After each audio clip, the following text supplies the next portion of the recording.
আজকের এই বিশেষ বিশ্লেষণমূলক আয়োজনে সবাইকে স্বাগত। আচ্ছা, বর্তমানের এই প্রচণ্ড প্রতিযোগিতামূলক আর দ্রুতগামী কর্মক্ষেত্রে শিক্ষার্থী ও পেশাজীবীদের সাফল্যের আসল চাবিকাঠিটা আসলে কি? হ্যাঁ, ঠিক ধরেছেন। আজ আমরা সেই মৌলিক যোগাযোগ দক্ষতাগুলো নিয়েই বিস্তারিত আলোচনা করব, যেগুলো যে কোনো সফল ক্যারিয়ারের একেবারে ভিত্তি বা ব্লুপ্রিন্ট হিসেবে কাজ করে। এই প্রতিনিয়ত পরিবর্তনশীল কাজের পরিবেশে এই দক্ষতাগুলোর আসলে কোনো বিকল্পই নেই। সোর্স মেটেরিয়ালে দেওয়া এই চমৎকার উদ্ধৃতিটা একটু খেয়াল করা যাক। এখানে খুব স্পষ্টভাবে বলা হয়েছে, যোগাযোগ মানে কিন্তু শুধু অনর্গল কথা বলে যাওয়া নয়, বরং পারস্পরিক বিশ্বাস তৈরি করা আর যৌথ লক্ষ্য অর্জনের জন্য এটাই হলো সবচেয়ে জরুরি উপাদান। একটা তথ্য শুধু আদান প্রদান করলেই কিন্তু কাজ শেষ হয়ে যায় না। সেটি কিভাবে, কতটা সহজে আর কার্যকরভাবে অন্যের কাছে পৌঁছাচ্ছে তার উপরই নির্ভর করে সাফল্যের হিসাব নিকাশ। আমাদের আজকের পুরো আলোচনাটা মূলত এই 5টি ধাপে এগোবে। প্রথমে আমরা দেখব যোগাযোগের ভিত্তি, এরপরের প্রধান 4টি ধরন, কর্মক্ষেত্রে এর আসল গুরুত্ব, পেশাজীবীদের সুনির্দিষ্ট ভূমিকা এবং একদম শেষে থাকবে এই দক্ষতাগুলো আরও শানিত করার বেশ কিছু কার্যকর উপায়। তো চলুন একেবারে গোড়া থেকে, মানে যোগাযোগের ভিত্তিপ্রস্তর থেকেই আমাদের আলোচনা শুরু করা যাক। প্রকৃত যোগাযোগ আসলে কাকে বলে? এর সবচেয়ে বড় শর্ত হল মনোযোগ দিয়ে শোনা এবং অন্যের দৃষ্টিকোণ থেকে পুরো পরিস্থিতিটা বুঝতে পারা।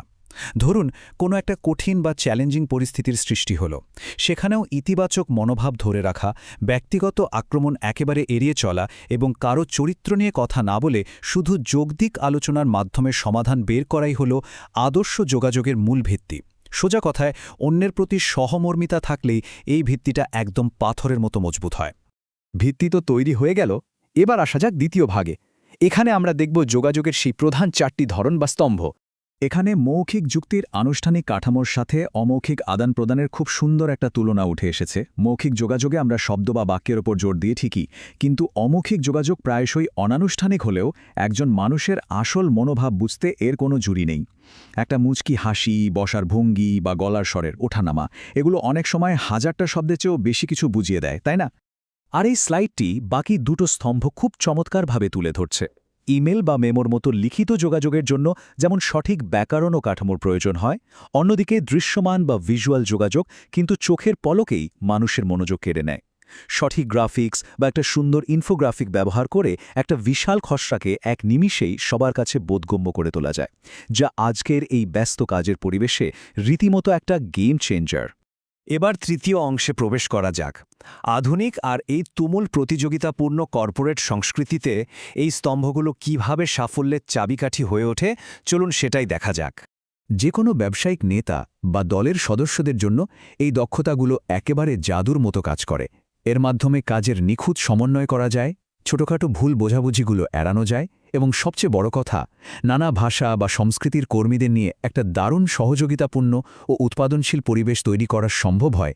দলের সবার ভেতরে যোগাযোগের কোনো গ্যাপ না থাকলেই কেবল একটা দল সত্যিকারের সফলতা পায়। এই ছোকটি খেয়াল করলেই বিষয়টা একেবারে পরিষ্কার হয়ে যাবে। বন্ধুভাবাপন্ন আচরণ, আত্মবিশ্বাস এবং খোলা মনের মাধ্যমে ইতিবাচক শক্তি ছড়িয়ে দিলে তা কিভাবে সরাসরি ভালো কাজের ফলাফল এবং পারস্পরিক শ্রদ্ধার দিকে নিয়ে যায়, সেটা এখানে দেখানো হয়েছে। কর্মীদের মনের ভেতরে একটা নিরাপদ আর আরামদায়ক পরিবেশের অনুভূতি দেওয়াই কিন্তু যে কোনো সফল নেতৃত্বের অন্যতম বড় হাতিয়ার। চতুর্থ ভাগে আমরা আলোচনা করব পেশাজীবীদের সুনির্দিষ্ট ভূমিকা নিয়ে। পেশার ধরন অনুযায়ী এই দক্ষতার প্রয়োগ যে কিভাবে পাল্টে যায়, সেটাই এখন আমাদের মূল ফোকাস। সোর্স মেটেরিয়াল এখানে খুব গুরুত্বপূর্ণ একটা বিষয় তুলে ধরেছে। পেশা যেমনই হোক সে সরাসরি মানুষের সাথে কথা বলা কোনো ডাক্তার বা আইনজীবী অথবা ইন্টারনেটে লেখালেখি করা কোনো কন্টেন্ট রাইটার, সফল হতে চাইলে নিজের নির্দিষ্ট মাধ্যমের সাথে মানিয়ে নিয়ে যোগাযোগ করাটা একেবারেই অপরিহার্য। একজন আইনজীবীর যুক্তি উপস্থাপনের ধরন আর একজন লেখকের শব্দের গাঁথনি, এই দুটোর উদ্দেশ্য এক হলেও কাজের ক্ষেত্রে প্রয়োগ কিন্তু সম্পূর্ণ আলাদা। আর এখানে একজন ম্যানেজারের নিজস্ব টুলকিট বা হাতিয়ারগুলো চমৎকার একটা চিত্র ফুটে উঠেছে। একটা ইতিবাচক সম্পর্ক তৈরি করতে একজন ম্যানেজারকে মার্জিত অথচ দৃঢ় হতে হয়। জোর জবরদস্তি না করে বন্ধুত্বপূর্ণ পরিবেশ বজায় রাখার জন্য যেমন মনোযোগ দিয়ে শুনতে হয়, ঠিক তেমনি পুরো প্রতিষ্ঠানকে মসৃণভাবে চালানোর জন্য পরিষ্কার ফিডব্যাক দেওয়াটাও ভীষণ জরুরি। আমরা চলে এসেছি আমাদের আলোচনার একেবারে পঞ্চম ও শেষ অংশে। এখানে থাকছে এই দক্ষতাগুলো বৃদ্ধির কিছু দারুণ ও কার্যকর উপায়। উৎস থেকে পাওয়া এই সুগঠিত পদ্ধতিটি ব্যক্তিগত ও পেশাদার জীবনে অভাবনীয় পরিবর্তন আনতে পারে। যেমন ধরুন কেউ বুকে হাত গুজে বা ক্রস আর্মস করে থাকলে যে সেটা তার অসন্তোষের লক্ষণ হতে পারে সেটা বুঝতে পারা। এরপর খুব জটিল কোনো বার্তাকে ভেঙে সহজ করা এবং কথা বলার আগে শব্দগুলো একটু গুছিয়ে নেওয়ার মতো অতি প্রয়োজনীয় ধাপগুলো এখানে তুলে ধরা হয়েছে।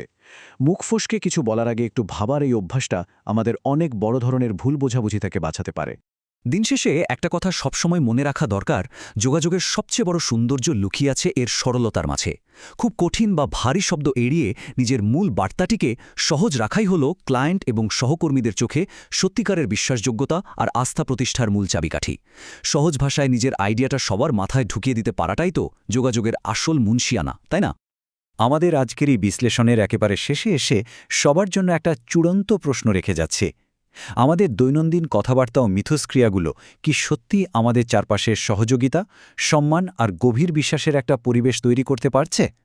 উত্তরটা যদি হ্যাঁ হয়, তবে বুঝতে হবে আমাদের চলার পথটি একেবারেই সঠিক। আর যদি তা না হয়, তবে এই মৌলিক দক্ষতাগুলো নিয়ে নতুন করে ভাবার সময় কি এখনই নয়? বিষয়টা নিয়ে অবশ্যই ভাববেন।